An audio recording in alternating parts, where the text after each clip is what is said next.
Well, it's my pleasure today to welcome Chris. Chris Allam is the Senior Advisor, Investor Engagement and Stakeholder Partnerships at the Ontario Securities Commission.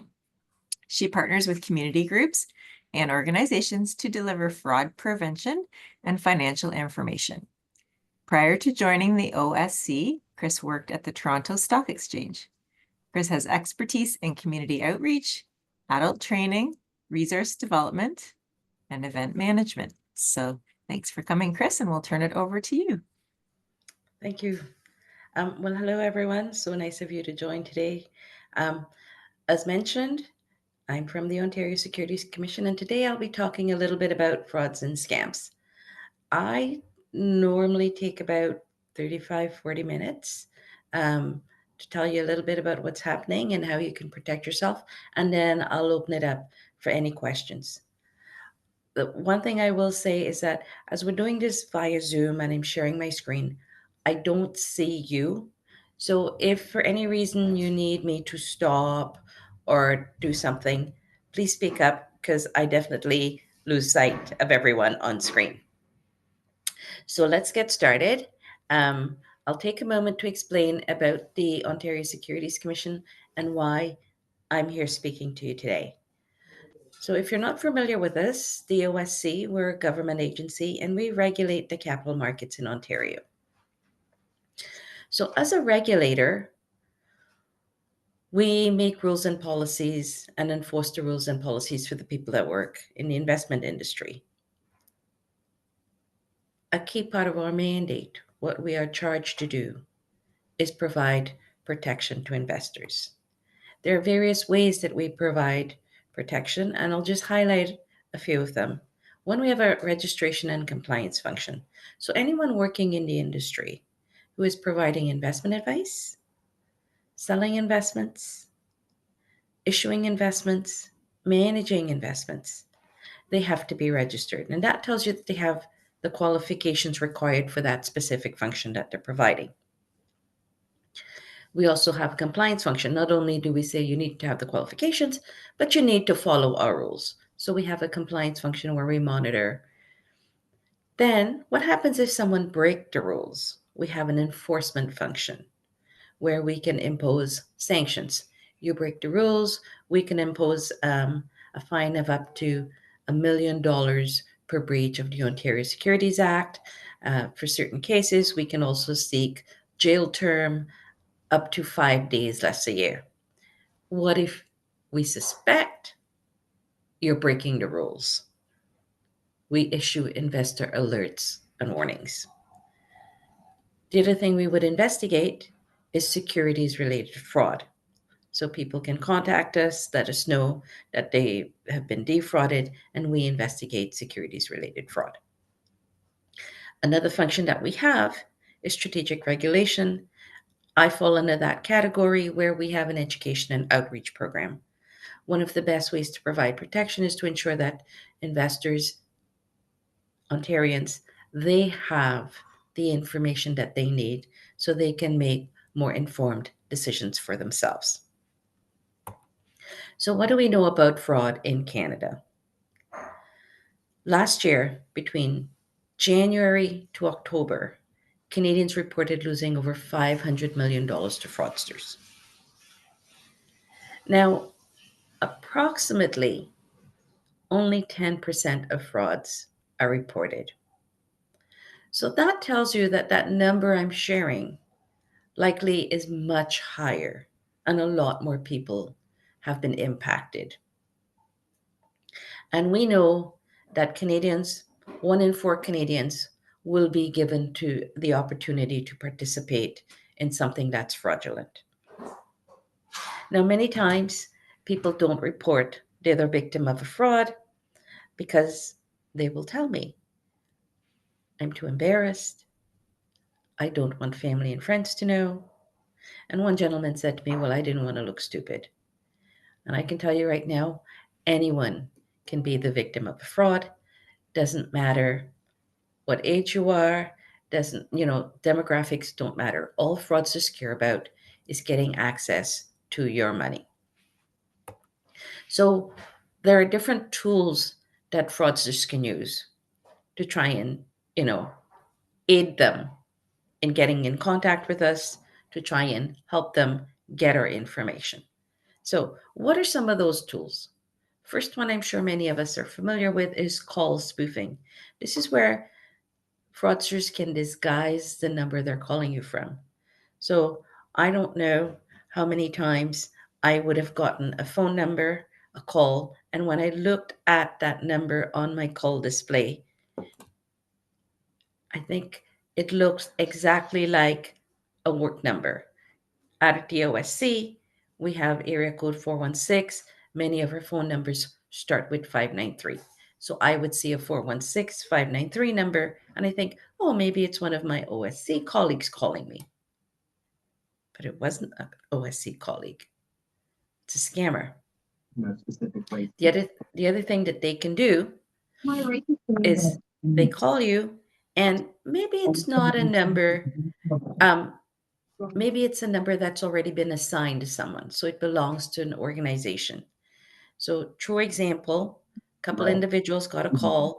One got a call from Royal Bank, one got a call from TD Bank.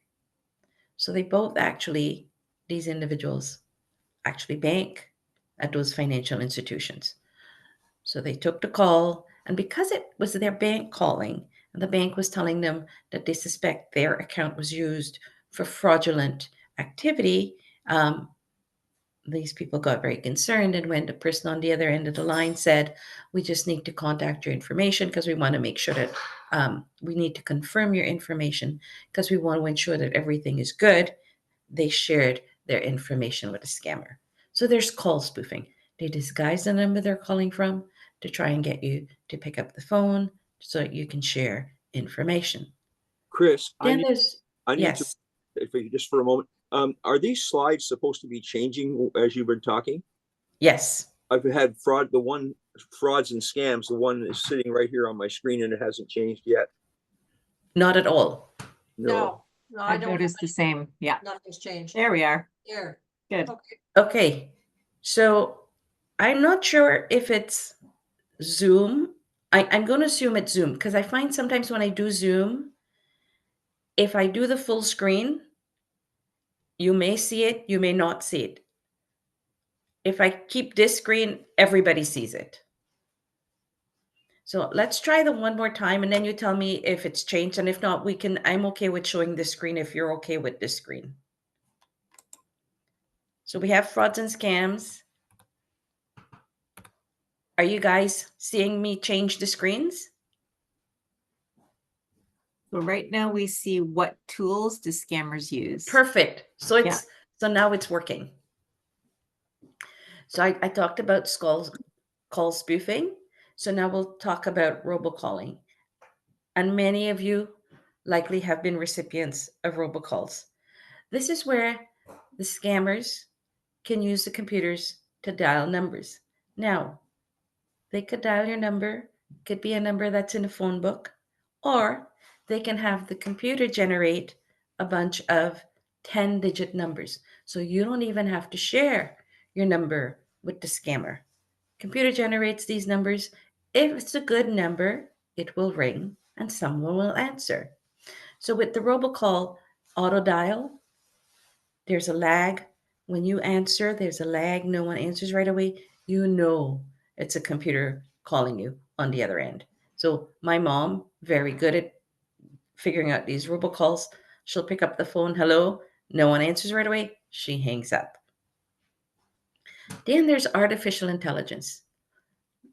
A lot of companies are now using AI to help manage their businesses and make these certain processes more efficient. Fraudsters are also using AI because they can copy voices, they can copy images, they are creating deep fake videos. So they're fake videos of individuals, promoting different things. And then there's malicious software, malware. Fraudsters know we're online. This has been around for a long time. So what they're trying to do is send you an email, tell you to click on a particular link or send you a nice photo or something. Click on this link. You click on that link. Unlikely you have installed malware on your computer. And sometimes you open the email, you could install malware. So, different ways that they're trying to get our information. So, what are those tactics that they're using? So, we know that they have all these tools, right? They can threaten us, they can persuade us.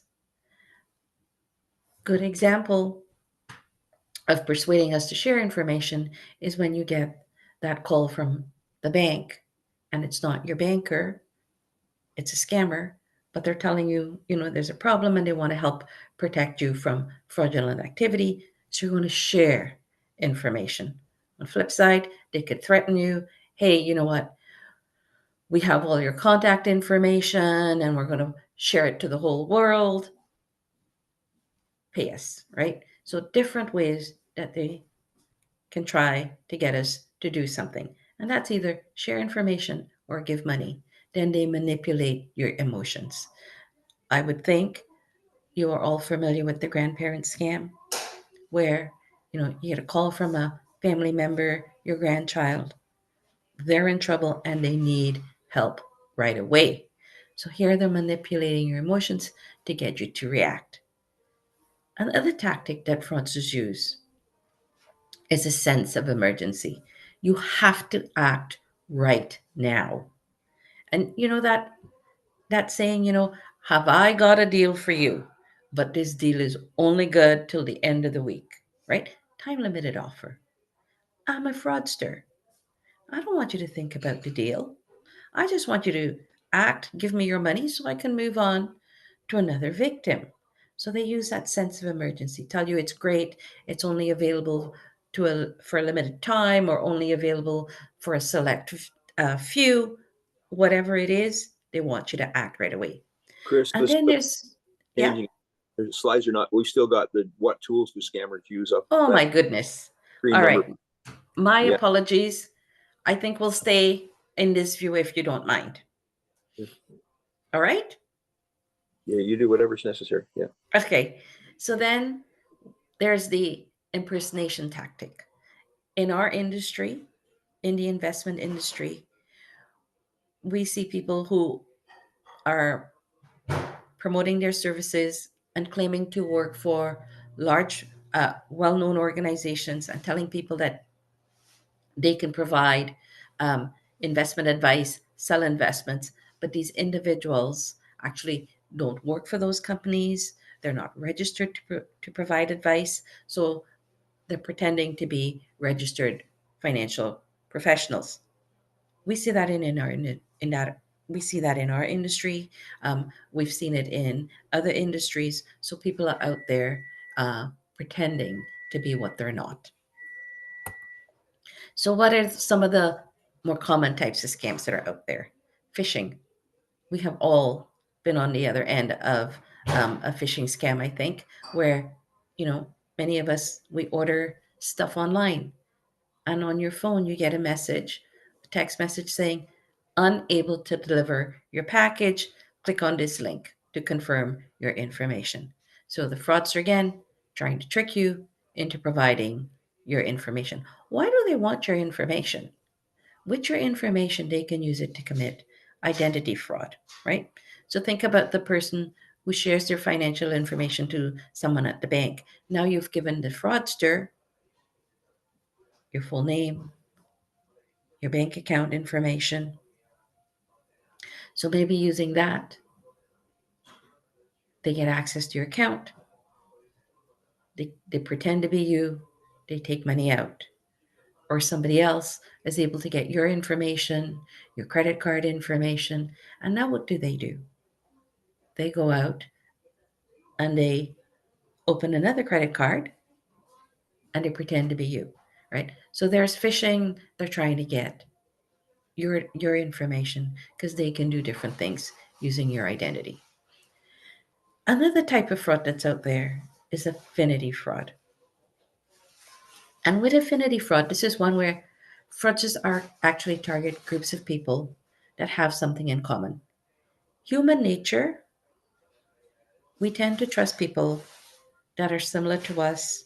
We tend to trust people that we have something in common with. So it could be a group that share the same culture. Maybe it's a group that likes to get together once a week for a book club. You enjoy sports. You're part of the gym. So any type of group these fraudsters will target.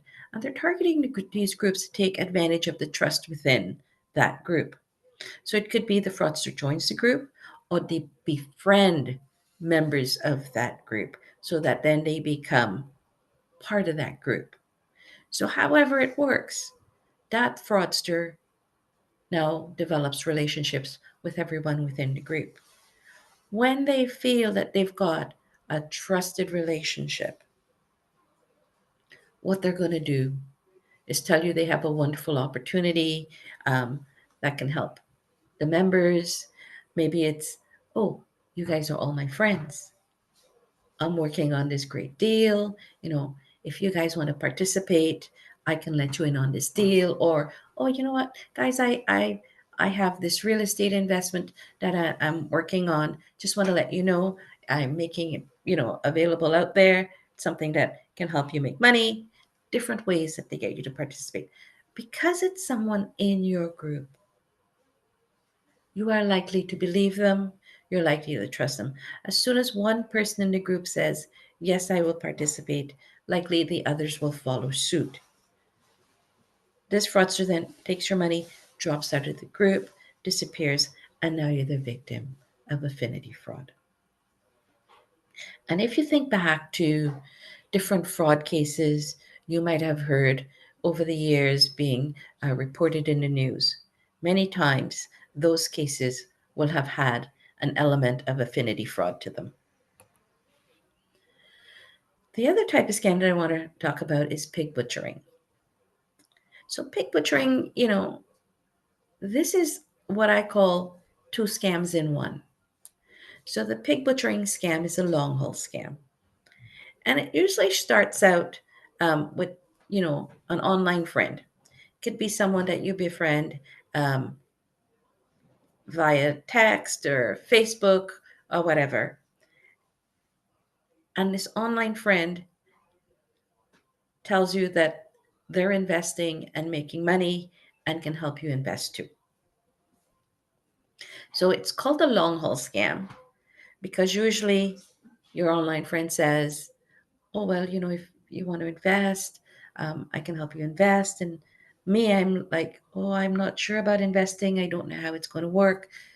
So my online friend says to me, well, why don't you start off small? You don't have to put a lot of money.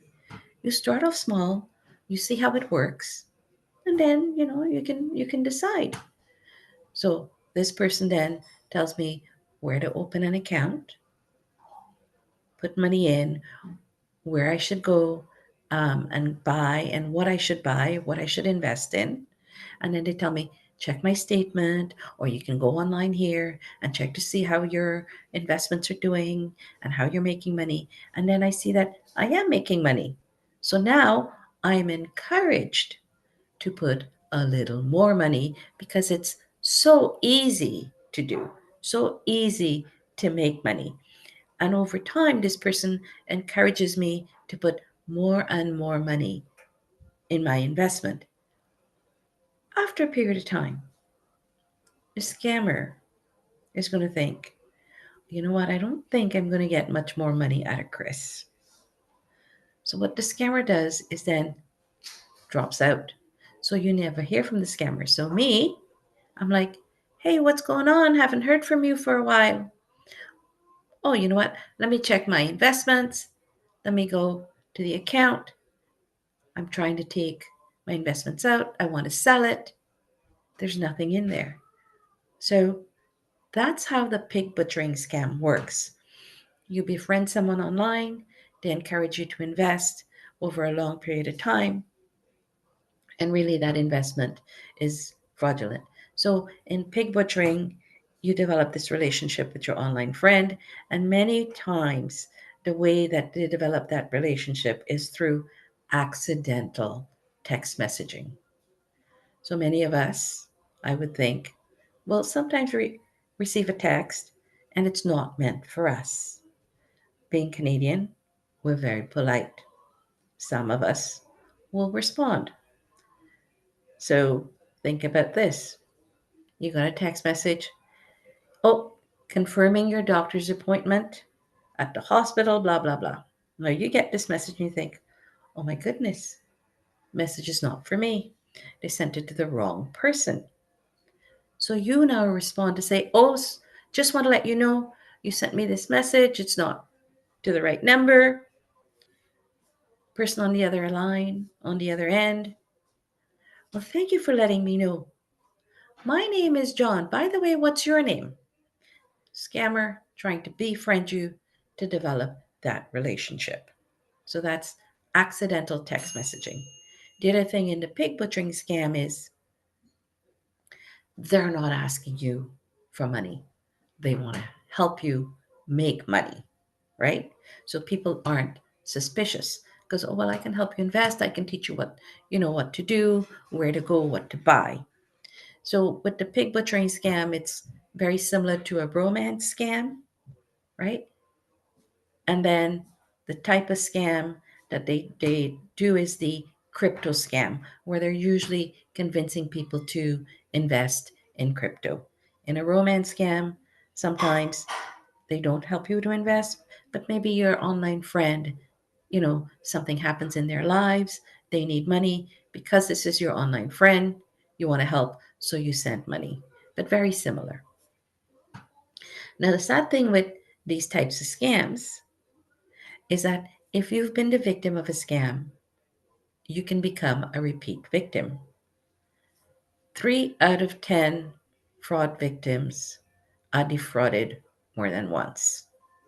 So, one of the more common repeat scams that we're seeing is the recovery room scam.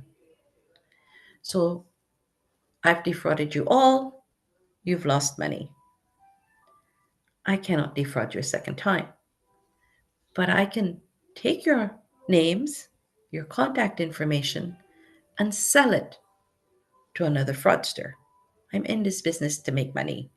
So, your contact information, I can make money out of that. So, I sell it to this fraudster. This fraudster then reaches out to you, just reaching out to let you know that we can help you recover your money for a small fee. Now, remember, 90% of people don't report that they've been the victim of a scam. They don't tell people, they're embarrassed. So, you've lost that money, you want to get it back, you don't want family and friends to know. Here's someone saying to you, we can help you get that money back. So now what do? You think, well, you know what? So I don't mind paying a little more to get my money back. So you pay a little more, and now you're the victim of the recovery room scams. So this particular scam, we've seen a really big increase and big rise in the recovery room scam. And what I will say to people is, if you've been the victim of a scam, did you report it? If you reported it to your local police, they would never share your information. If you didn't report it, how is it that this person is able to contact you to help you recover your money? Okay. Some of the other types of frauds that we are seeing at the OSC is the ones where fraudsters, they've created these deep fake videos of a well-known personality promoting crypto investments. Crypto is big, and right now crypto is very high interest among people because they're seeing it in the news a lot. And if you're not familiar with crypto, I'm actually talking about crypto assets like Bitcoin. Bitcoin is an example of a crypto asset. It's a digital asset, digital money. So what's happening is there are a lot of deep fake videos out there with well-known individuals. Could be a politician, could be a celebrity, someone, a successful business individual, someone who's in the news a lot, so many people recognize them.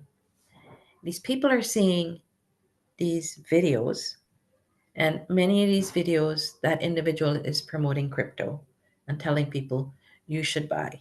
There's one right now where people are being told to invest $300+ in crypto. It's something they should be doing. People are participating in these crypto scams and they're losing money. In one incident, our contact center received a phone call.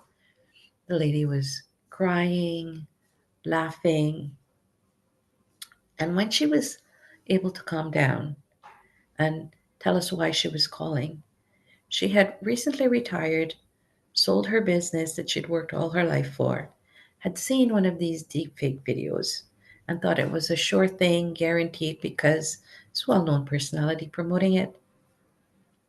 Put all her money in this crypto scam and lost all her money. Similarly, we see these where they're online friends encouraging you to purchase investments. Again, it's in crypto. Then we have AI voice scam.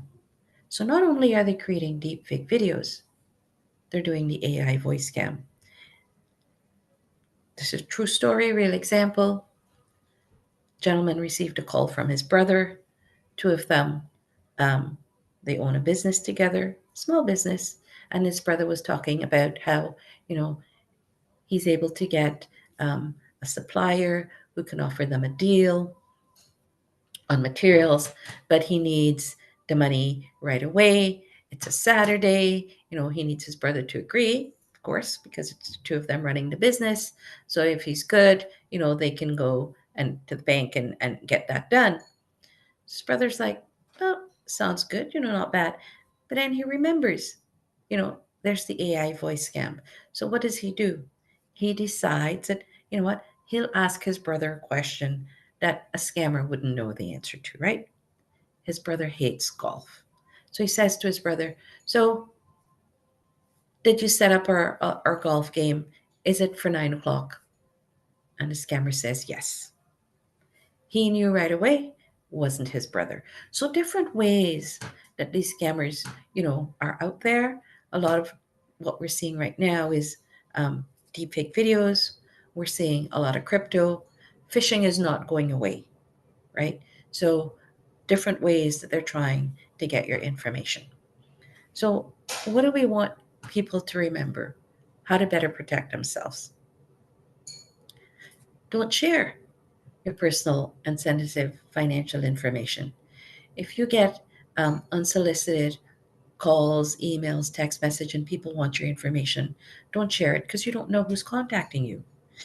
If you're not sure, somebody claims to be for the bank and you're not sure, you can always look up the phone number for your bank, for your financial institution, that government agency, whatever business you're doing, whatever business you're working with, and contact them directly before you share information, right?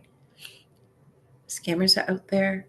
They're looking at our social media feeds. So be very careful when you're posting personal information because you don't want to share information that these scammers can use to their benefit.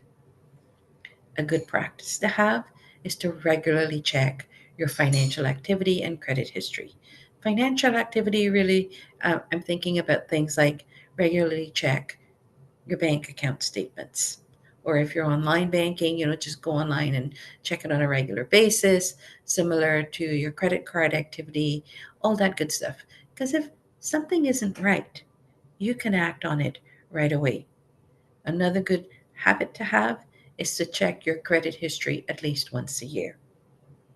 And you can contact the credit reporting bureaus for that. There are two credit reporting bureaus in Canada: Equifax Canada, TransUnion Canada. They can provide you with a free copy of your credit history once a year. Or maybe you go to your bank. You go to your bank, sometimes they can usually provide you with a copy of your credit history. We're online. You want to make sure your devices and online accounts are secure.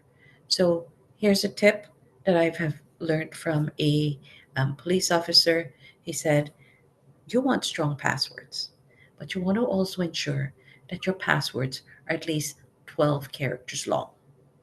12 characters, combination of letters, numbers, special characters.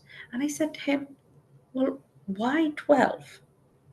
I'm thinking I can do a combination of letters, special characters, numbers, but it doesn't have to be 12. He said, because these scammers can use software to crack passwords. The longer the password, the longer it will take the scammer to crack it. So you want to give them a long password so it takes them a long time so they leave your account alone and go and try crack someone else's, right? So why make it easier for these scammers? And then obviously, don't send money to someone you have not met. Canadians lost over, I think it was $60 million in a romance scam in 2023.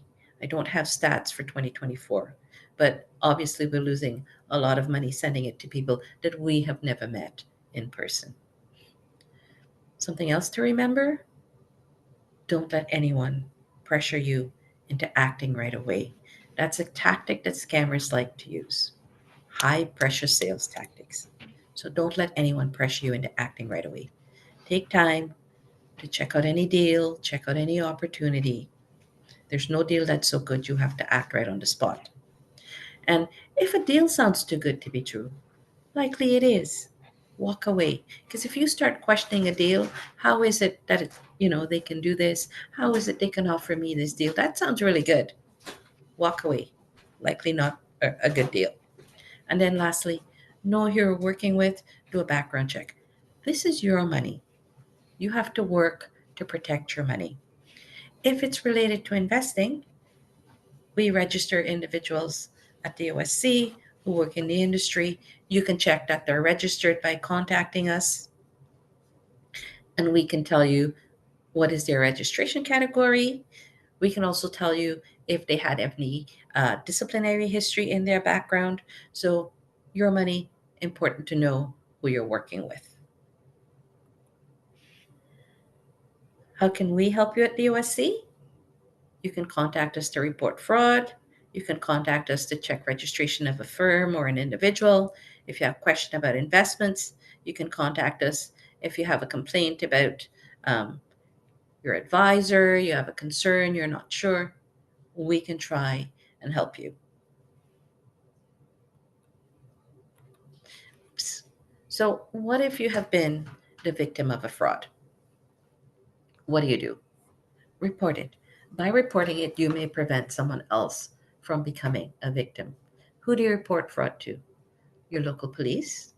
You can report it to us at the OSC. You can also report it to the Canadian Anti-Fraud Center. It doesn't matter who you report the fraud to. What's important is to report it. If you report non-securities related fraud to us at the OSC, we can still take your information and share it with the appropriate law enforcement agency. Similarly, you report fraud to the local police. It's securities related. They can share information with us. We all share information. Doesn't matter who you report it to. But what if you've not been the victim of a fraud? You weren't defrauded, but you know you're getting fraudulent opportunities, spam. You can report those. You can report spam calls to the Canadian Anti-Fraud Center. You can forward electronic spam emails to the Government of Canada. You can forward text messages that you receive on your phone to your cell phone provider.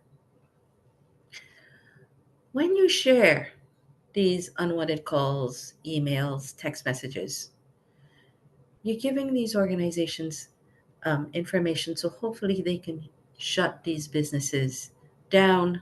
I say businesses, shut these criminal groups, fraudsters, shut them down so that we're not being offered these fraudulent opportunities. So it's really important to report fraud and also report spam. Now, where else can you get information? Our website, getsmarteraboutmoney.ca. We're a government agency. We're not selling you anything. We just have information to help you. So today we talked a lot about fraud. We have a lot of information about different types of fraud on our website, how to protect yourself, and we also have other information to help you manage your money. This presentation is in English, but if you have family and friends that needed information that I've shared with you in another language, we have a multilingual site that's available in 23 languages, investingintroduction.ca. Lastly, where else can you get more information? We have an e-newsletter. You can sign up for that through getsmarteraboutmoney.ca. We also have a lot of social media channels. So lots of different ways to get new information, get updated on what's happening. Um, you can just follow us on one of our channels and, of course, sign up for our newsletter. So what I'm going to do right now is I'm going to stop sharing and then give you the opportunity to ask me any questions